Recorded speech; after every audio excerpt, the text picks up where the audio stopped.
घंटे फ्री है। करो करो करो करो, समझ में आई ना बात? करो करो।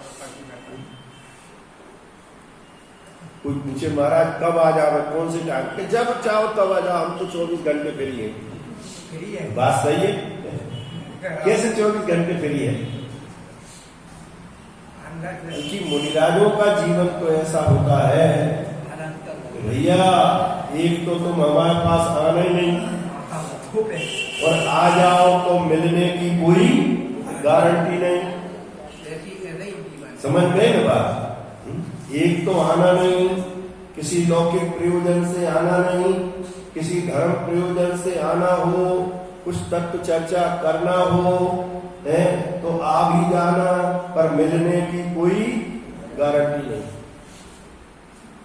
हम अपने स्वरूप के ध्यान में लीन रहे, मग्न रहे, तो हमें इतनी तुम्हारी वो नहीं है कि नहीं सेठ जी आ रहे होंगे, राजा साहब पधार रहे होंगे, घंटा 2 घंटा उनका इंतजार कर ले, ऐसा नहीं।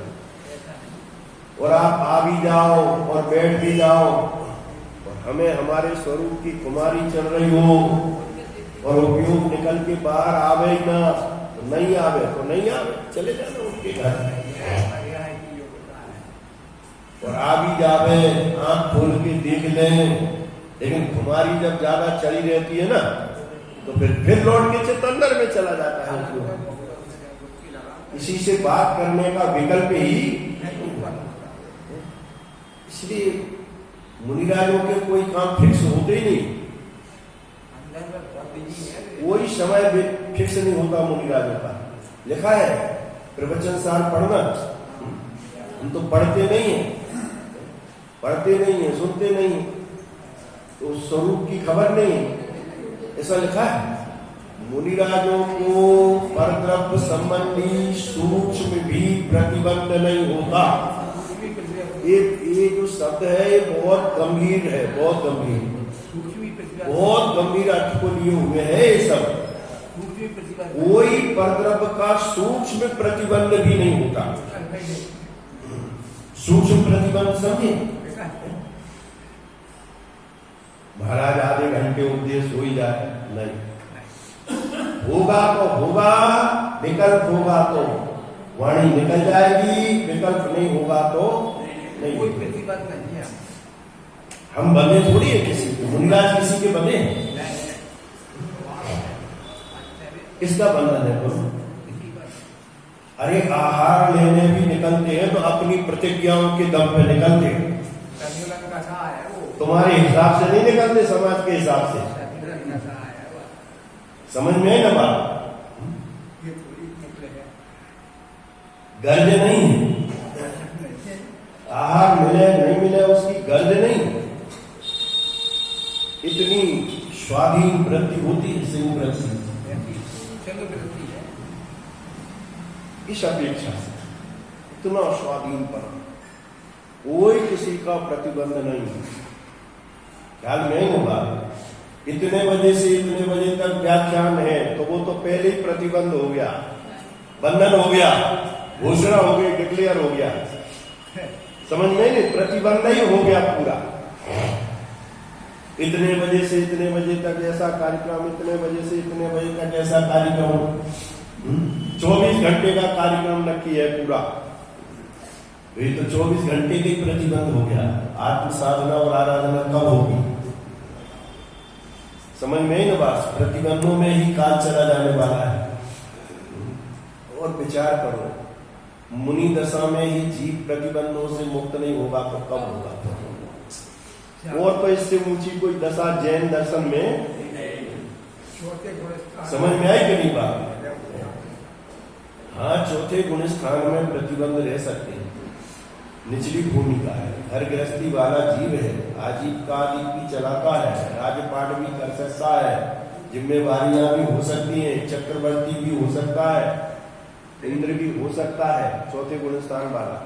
तो चौथे गुण स्थान में प्रतिबंध संभव है, उसकी अपेक्षा पंचम गुण स्थान में बहुत सारे प्रतिबंधों से मुक्त होता जाता है, उसका नाम पंचम गुण स्थान है।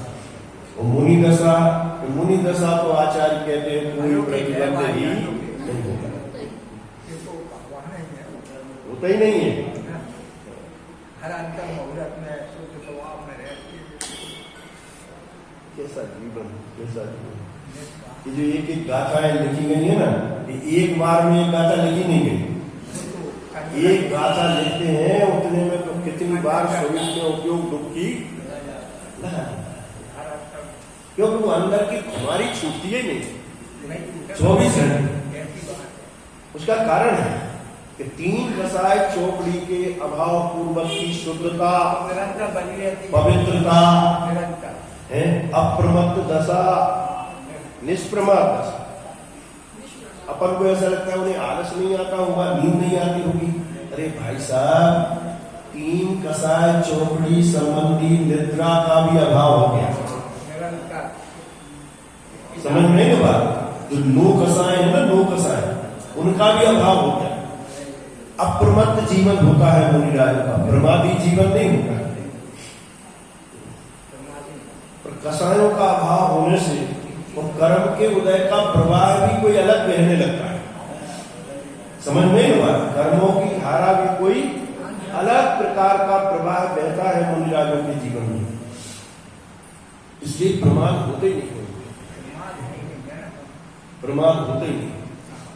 करोड़ों अरबों का खजाना लेकर कोई जा रहा हो तो कितना सावधान रहेगा बोलो। और रास्ते में चोरों लुटेरों का डर हो, भय हो, और बैठा हो रखवाली करने, तो कितनी सावधानी रख कर जाएगा। नींद आएगी उसको? समझ में नहीं लगा? नींद नहीं आएगी उसको। आएगी का झपकी तो तत्काल सावधान हो जाता। अरे झपकी आ गई। ये जो खूब घर्राटे लेकर सोते हैं, ये तो लुटे पिटे जीव हैं। अपन सोते ना 8-8 घंटे, के क्यों सो रहे हैं? लुटे पिटे हैं, माल ही नहीं है ना कछु हाथ में, लुटने की चिंता ही नहीं है, तो माल है ही नहीं, इसलिए खूब अच्छी नींद आती है। अरे उत्कृष्ट आत्मा की जीव होवे ना, उसकी भी नींद उड़ जाती है। सम्यक दृष्टि को भी नींद कम आती है, क्योंकि निरंतर स्वरूप का ध्यान चिंतन मंथन बढ़ता है। पंचम गुण स्थान बढ़ती जीवों की भी निद्रा बहुत घट जाती है, क्योंकि ये सब कसाय के काम है। और कसाय मरती जा रही है, उतना प्रमाद, उस लेवल का प्रमाद खत्म हो जाता है। अपन को ऐसा लगता है कि मुनिराज ऐसा कैसे होता होगा, घूमा पिछली गैल में कछु शयन एक आसन करन। पिछली गैल लिखा है रात्रि के पिछले भाग में 12 बजे के बाद, एक भाग रात्रि का पहला हो गया 12 बजे तक, और एक हो गया 12 बजे के बाद का। 12 बजे के बाद थोड़ी सी निद्रा आ जावे तो आ जावे, नहीं आवे तो उसके 2 कारण। एक तो स्वभाव की इतनी धुन, इतनी रुचि, इतनी खुमारी चढ़ी रहती है, निरंतर प्रचुर आनंद शांति का वेदन बरतता रहता है, सोने मोने का काम नहीं। दूसरी तरफ से देखो, सब नींद क्यों नहीं आती? हम तो प्रवचन में झूलते रहते हैं ऐसे। अरे भाई, 3 कसाय चौकड़ी संबंधी निद्रा कर्म का जैसे 3 कसाय के गुस्सा क्यों नहीं आता? साहब मुनिराज को कोई गालियां भी दे दे, गुस्सा कहां से आएगा? मर गया है गुस्सा, क्रोध कसाय मर गई। समझ में न बात? जो ऐसा कहता ना, छेड़ दोगे तो हम छोड़ेंगे नहीं, ये अनंतानुबंधी कसाय वाले शेर हैं जैसा। अनंतानुबंधी कसाय अंदर में विद्यमान है, तब जीव को इतनी कसाय होती है कि कोई हाथ लगा दे तो लड़ने मरने को तैयार हो जाए। समझ में नहीं बात? 3 कसाय चौकड़ी का जिनके जीवन में अभाव होता है, अरे उन मुनिराजों के शरीर के टुकड़े टुकड़े भी कर दिए, धानियों में फेर दिया, शरीर को छेद दिया, शेर सियालियां शरीर को खा गए, माथे पे सिगड़ी जला दी, सारे शरीर में अंगारे पहना दिए, तो भी सामने वाले के प्रति क्रोध का विकल्प भी उत्पन्न। आंख खोल के नहीं देखा किसने किया है उपसर्ग, उसे कहते हैं तीन कसाय चौकड़ी का कैसा जीवन होता है। उपसर्ग करने वाले के प्रति आंख खोल के नहीं देखते हैं कौन कर रहा है ये, बल्कि उल्टे स्वरूप में निमग्न हो जाते, आंख बंद करके निमग्न हो जाते, आंख खोल के पलक खोल के नहीं देखते। क्रोध का इतना सा अंश भी प्रकट नहीं होता है। क्यों? मर गई है ना कसाय, मरे गई पैदा कहां से? समझ में ही ना बात, कसाय मर गई पैदा कैसे हो? किसी पौधे की जड़ सूख जावे, अब आप उसमें कितना पानी दो कुछ नहीं होने वाला है। जैसे कोई मुर्दा हो जाए ना, हिला तो सब हिलता ही नहीं। ऐसी मुनिराजों की दशा है। ये तो इतनी पावर कैसे आ जाती है? अंदर में कसाएं भबक रही हैं, चारों कसाएं चौकड़ी जब फुल पावर में होती हैं, तब जीव बाहर में नाचता कूदता उछलता हुआ नजर आता है। क्योंकि कसाय अपना खेल कर रही है। बात बात पे क्रोध, बात बात पे मान, मायाचारी करने में झुके नहीं, अनंत लोभ का परिणाम। समझ नहीं ना? अरे ख्याति लाभ पूजा का लोभ भी लोभ होता है, जय जयकार का लोभ भी लोभ होता है। सब मान कसाय के खाते में जाता है, वो लोभ भी है, मान का भी लोभ, मान सम्मान का लोभ। ख्याल नहीं ना? देखो मुनिराजों का जीवन तो अलग होता है। एक शब्द में कह दिया, मूल गाथा में वो शब्द है, पढ़ लेना प्रवचन साहिब, कि मुनिराजों को सूक्ष्म प्रतिबंध भी नहीं होता, सूक्ष्म परद्रव्य संबंधी प्रतिबंध नहीं होता, ऐसा शब्द है। सूक्ष्म लिखा, सूक्ष्म का पर क्या अर्थ करो?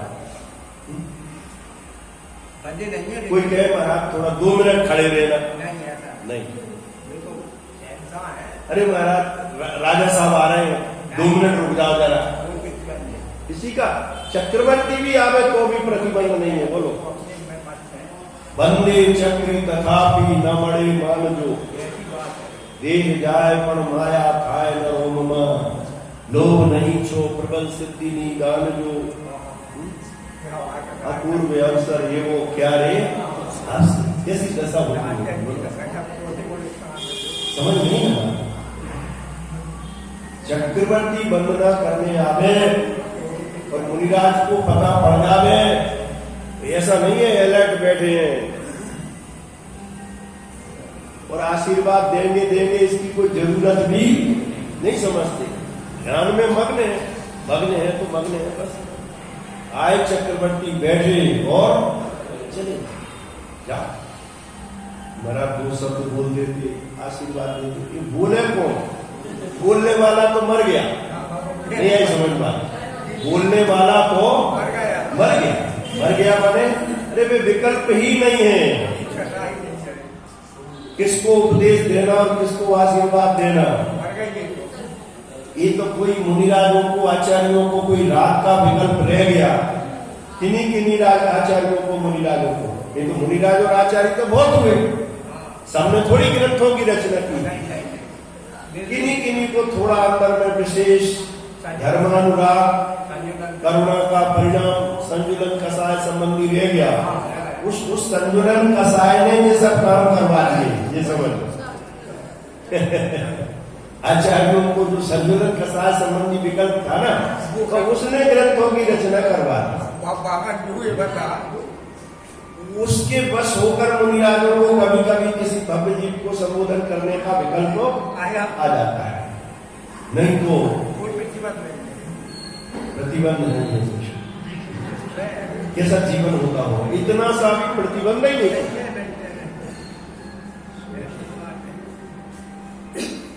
ना कुछ लेने का ना कुछ देने का। ऐसा नहीं है कि समाज ने हमें आहार करा दिया तो थोड़ा बहुत को समाज को धर्म उपदेश सुना है, ये तो व्यापार हो गया, कोई प्रतिबंध नहीं, ये तो लेना देना हो गया।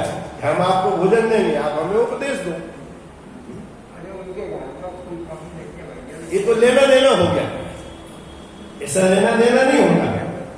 इसलिए मुनिराज अपनी प्रतिज्ञाओं से प्रतिबद्ध होकर आहार के लिए निकलते। हाँ। ऐसी ऐसी प्रतिज्ञाएं पूरी हो और सामने वाला आहार देने के लिए 9 बार झुके, नवदा भक्ति 9 प्रकार से झुके। क्या? मन से, वचन से, काय से, कृत से, कार्य से, अनुमोदना से, 9 प्रकार से झुके।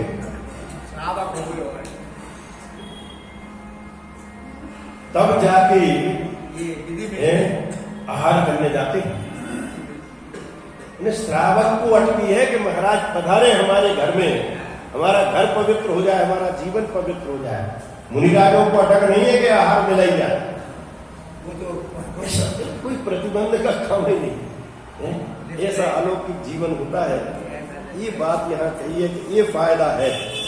ऐसा भेद विज्ञान, सम्यक दर्शन ज्ञान, चारित्र रूप निश्चय, रत्नात्मक भेद विज्ञान रूप छेनी, उससे मिथ्या रागादि रूप बंध को छेदना चाहिए, अथवा बंध को शुद्धात्मा से पृथक करना। क्या है? पृथक जानना है। पृथक तो वे सब हैं ही स्वभाव से। भेद ज्ञान का मतलब जो एक में एक जान रहे थे उनको भिन्न भिन्न इतना सा काम करना है बस। भिन्न तो है, बंध और आत्मा एक में एक नहीं है, राग और आत्मा एक में एक नहीं है। ज्ञान ज्ञान है, राग राग है, आत्मा आत्मा है, बंध बंध है। समझ में है ना बात? दोनों के लक्षण अपने अपने भिन्न भिन्न हैं। भिन्न भिन्न जानना चाहिए, पृथक करना चाहिए। वीतराग सहज परमानंद लक्षण वाला सुख समरसी भाव से शुद्ध आत्मा को ग्रहण करना, ये प्रयोजन है। समरसी भाव से, वीतराग भाव से, निर्विकारी भाव से अपने शुद्धात्म तत्व को ग्रहण कर ले। बस भेद विज्ञान का प्रयोजन इतनी सी बात है।